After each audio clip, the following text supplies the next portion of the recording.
একদিন এমন আসবে যেদিন আকাশ ছিঁড়ে যাবে, পাহাড় ধুলোর মতো উড়ে যাবে, আর মানুষ চারদিকে ছুটবে, কিন্তু কোথাও কোনো আশ্রয় পাবে না।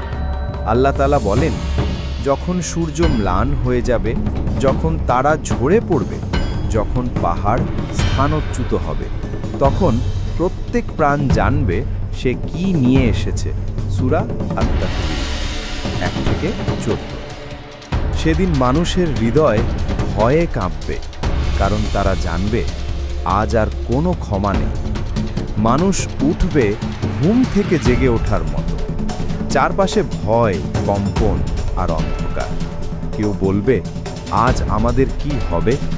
তখন ফেরেশতারা বলবে, আজ মালিকুল মুলক আল্লাহরই রাজত্ব। সেই দিনে কেউ কাউকে চিনবে না। মা ভুলে যাবে সন্তানকে, ভাই ভুলে যাবে ভাইকে। সবাই কেবল বলবে, নিজেকে কিভাবে বাঁচাবো। নবী করিম সাল্লাল্লাহু আলাইহি ওয়াসাল্লাম পর্যন্ত বলবেন, উম্মতি উম্মতি, আমার উম্মত কোথায়? সেদিন কোনো সম্পদ, কোনো পদ, কোনো নাম কাজে আসবে না। যে ঈমান নিয়ে বেঁচেছে, যে নামাজে দাঁড়িয়েছে, যে অন্যের প্রতি দয়া করেছে, শুধু তার মুখে থাকবে আলো। ভাই ও বোনেরা, কিয়ামতের দিন কোনো দূরের কথা নয়। আজ আমরা যে অন্যায়, মিথ্যা আর পাপ দেখছি, সবই সেই দিনের ইঙ্গিত। তাই আসুন আজ থেকেই ফিরে আসি আল্লাহর পথে, তওবা করি, নামাজে দাঁড়াই আর আল্লাহর রহমতের আশায় জীবন সাজাই।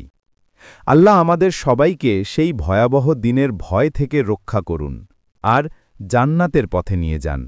আমিন।